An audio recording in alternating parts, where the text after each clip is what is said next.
бурут این مرد تقریبا نیم متر و 40 سانتی متر دراز است. کوکوجون شوقی میگوید هیچ کسی دیگر در افغانستان مثل او مۆйлаби دراز ندارد.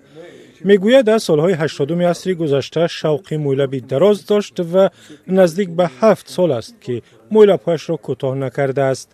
از نیم متر بالا کم نه. کمش کردیم کمش نمی‌کنیم تقریبا 2 متر 3 متر میمونه دیگه. هر سال من کمش میکنم مثلا 4 ناخن 5 ناخن که 5 سانتی و 4 سانتی کمش میکنم.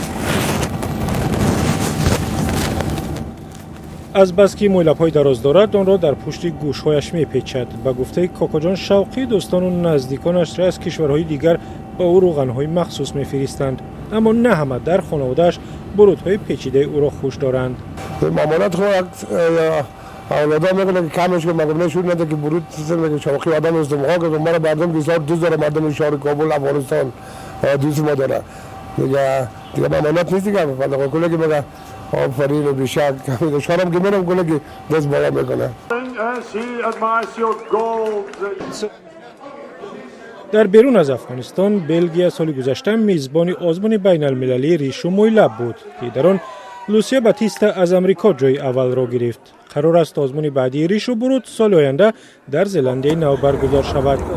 اما در اینجا در افغانستان مۆйлab‌های کوکوجون شوقی نه تنها شوقش است و او هم مشتاق شرکت در آزمون در زلندیای نو است.